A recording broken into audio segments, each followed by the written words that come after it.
Wala nang maraming paligoy-ligoy pa, diretso sa punto na. Maiksi lang ang komentaryo, pero diretso sa punto. Maraming kuro-kuro, may tiwali, may totoo. Dito, sa puntong diretso tayo. Punto, diretso. Hindi na nakapagpigil si Angel Locsin. Si Angel Locsin nasa ano yan ngayon Ano muna siya, pahinga muna sa showbiz. Pahinga muna sa showbiz yan si Angel Locsin. Pero dito sa mga huling mga ginagawa at sinasabi ni Robin, hindi na nakatiis si hindi na nakatiis si Angel Locsin. Alin ang kinomentaryuhan ni Angel Locsin na pinakahuling sinabi ni Robin? Ay yung tungkol sa Romanov. Ay di ba? Yung tungkol sa Romanov. Sabi ni Robin, alam mo ako, komunista ako. Galing kay Robin yun. Sabi niya, alam mo, komunista ako.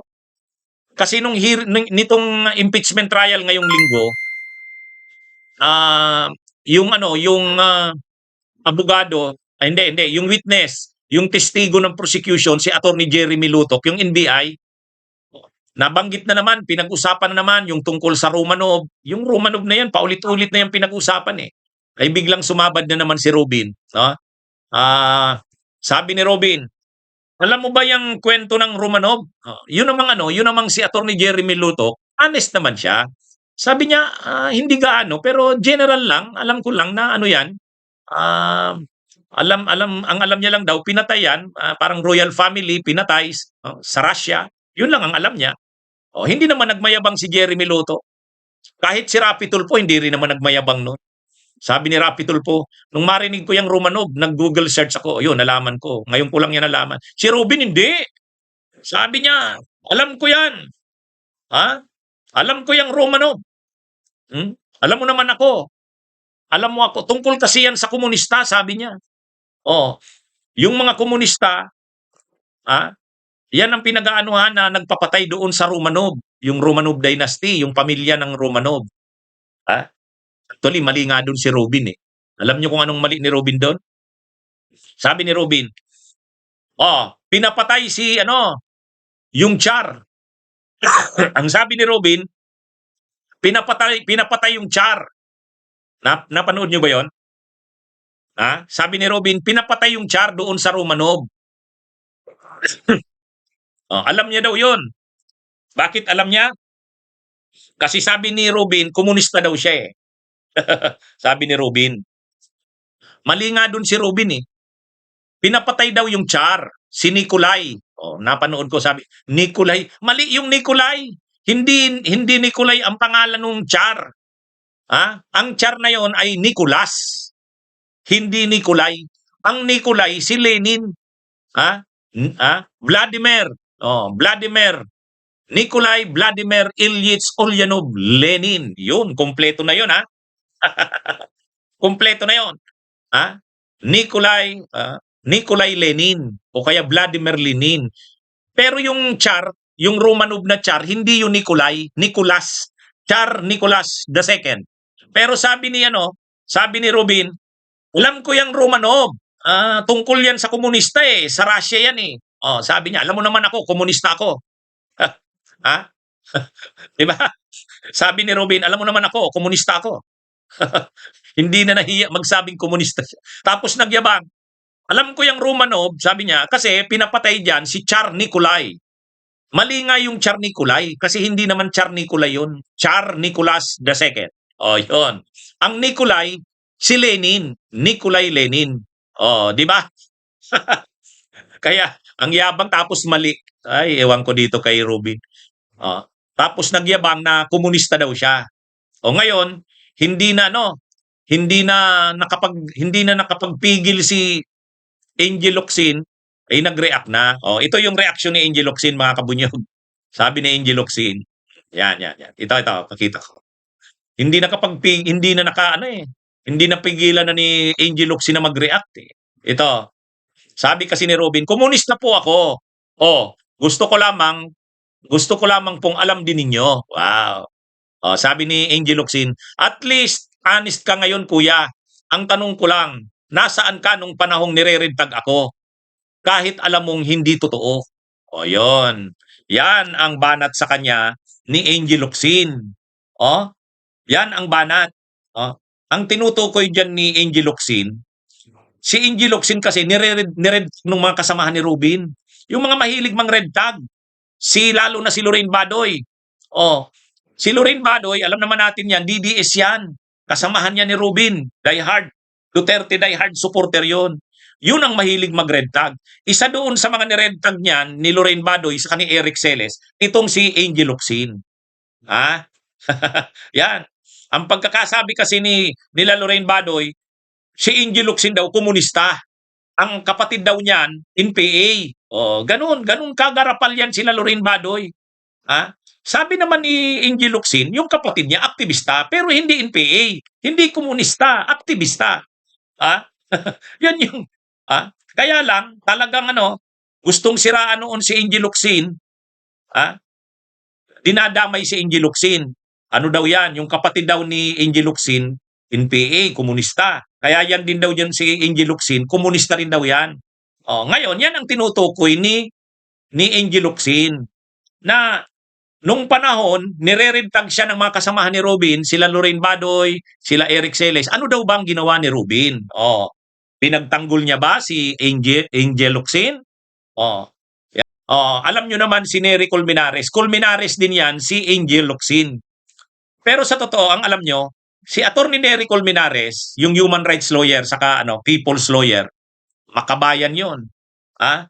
Talagang matapang na lawyer din yon. Human rights lawyer yon. Colmenares yon. Nery Colmenares. Itong si Angel Locsin, Colmenares din yan. Pero alam nyo, pagdating sa dugo, pag sa edad, siyempre, bata si Angel Locsin kay Colmenares, kay Atty. Nery. Pero pagdating sa dugo, mas lamang si Angel Locsin. Kumbaga, lamang sa dugo si Angel Locsin sa Colmenares. Kaya hindi niya naman uncle si Nery. Parang lalabas, pamangkin niya ba si Nery? Parang ganun eh. Pamangkin niya yata si Nery eh. Si Nery Colmenares. Yun yung sinasabi ni Angel Locsin na, Rubin, banggit-banggit ka na komunista ka, buti inamin mo. O ngayon, ako, nang nire-rentag noon na komunista daw, sabi niya, o ba't hindi mo ako pinagtanggol? Ikaw pala yung komunista. Ha? Nakuha niyo mga kabunyog, mga kababayan? Yan yun. Ito yung mas kumpletong statement ito yung kumpletong statement ni basahin natin matindi ito, banat kay Rubin. Ayan, yan. Ito. Post ni The Real Angel Locsin. Nung mga panahong magkasama tayo, madalas mong ikwento yung panahon na namundo ka at nag-armas para ipaglaban ang bayan. Sabi mo pa nga, dinadalaw ka ng ex mo sa bundok. Mukhang may nakuha tayo dito. May ganun pala, no? May ganun pala. So, ang sinasabi ni Angel Locsin sa post niya, syempre, artista si Angel Locsin, marami daw panahon na magkasama sila ni Rubin, kinikwento daw sa kanya ni Rubin na namundok daw ito, nag-armas. Dinadalaw pa nga daw siya ng ex niya sa bundok. Ay ang tinutukoy dyan ni Angel Locsin na ex, si Lizelle. Si Lizelle Sicangco. Yung unang asawa ni Rubin, nasa Australia na yun eh. Si Lizelle Sicangco. Tama ba ako? Si Kangko o si Tangko? Basta si Lizelle yun. Lizelle. Yan yung unang asawa ni Rubin. Ay si Rubin kasi nagkakaso yan, illegal possession of firearms. Nang lumabas yung warrant of arrest niya ni Rubin, ay taga Camarines Norte ang pamilya niyan. Camarines Norte dito sa Bicol. Yan, si Rubin Padilla, taga Camarines Norte yan eh. Ang half-brother niyan, governor ngayon ng Camarines Norte, si Dong Padilla. Ay alam naman natin ang Camarines Norte at ang Bicol, maraming NPA.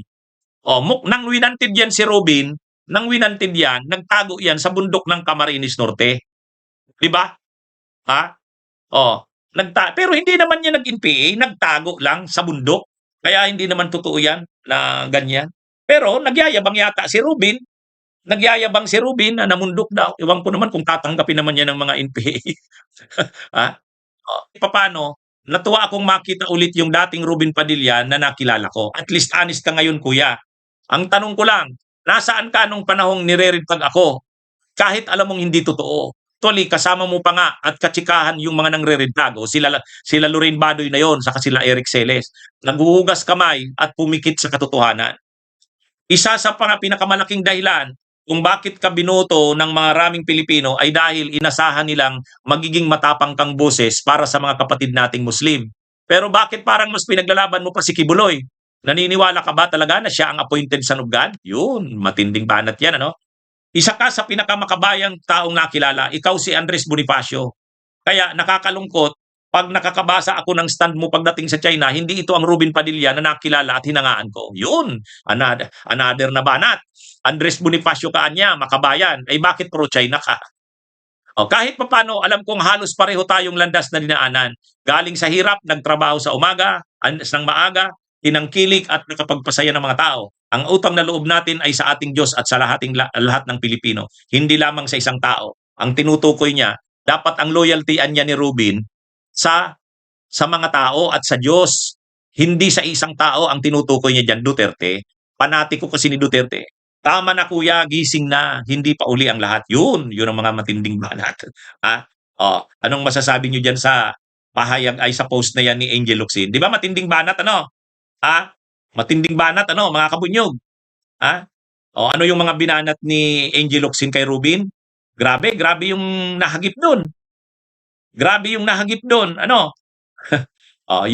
Yung sinabi ni Ruben na komunista daw siya, sabi ang punto ni Angel doon, ikaw palang komunista. Ikaw palang komunista, bakit hindi ka nire-red tag? Kung nung nire-red tag ng mga kasamahan mo, anong ginawa mo? Hindi mo ako pinagtanggol. Wow! Sampal na isa. 'Di ba? 'Di ba? Mga kabunyog.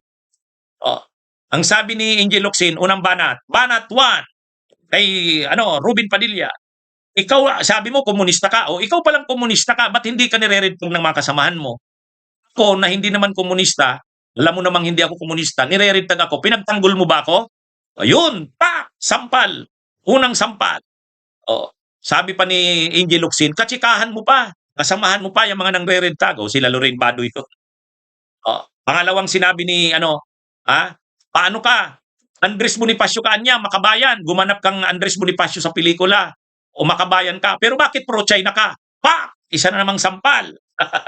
Di ba? Matindi mga kabunyog.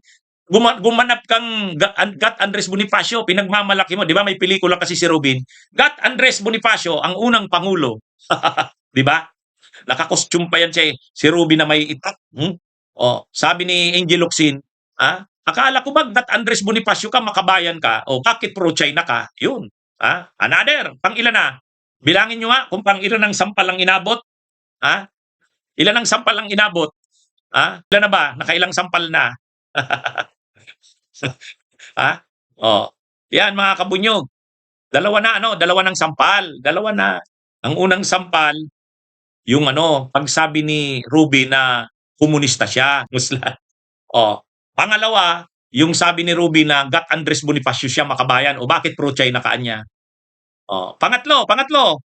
Sabi ni Angel Locsin, ano pa ba 'yon? Ano pa ba yung pangatlo? Isa pang banat niya kay Ruben? Sumikat ka dahil sa pagtangkilik sa iyo ng tao. So dapat ang pagtanaw mo ng utang na loob sa Diyos at sa tao, hindi sa iisang tao. 'Yun, pangatlong sampal. Ruben Padilla yan, panatiko. Ilan na? Dapat wag panatiko kasi si Ruben dapat daw magpasalamat sa Diyos at sa tao na nagtangkilik sa kanila, hindi sa isang tao. Ang isa pa, at saka ikaw, maraming bumoto sa iyo, mga Muslim, kasi sabi mo, Muslim ka. Bakit naniniwala ka kay Kibuloy? Bakit naniniwala kay Kibuloy? Naniniwala ka ba kay Kibuloy na appointed son of God? Paano mo ngayon nasabing Muslim ka kung naniniwala ka kay Kibuloy? Yun, another sampal. Yan ang mga banat ni Angel Locsin, mga kabunyog, mga kababayan. Matindi kaliwat ka ng sampal. Kaya sabi ni Angel Locsin, gising na. Gising na daw, Ruben. Gising na kuya. Hindi pa huli ang lahat. Mukhang huli na ang lahat, Angel. mukhang wala ng pag-asa yan si Ruben. Mukhang wala ng pag-asa yan. Bunyog, bunyog, halikan na kasama ka. Bunyog, kapag buklod ay may pag-asa. Luzon, Visayas, Mindanao, isa ang pananaw. Sa bagong Pilipinas ang bunyog isisigaw. Bunyog,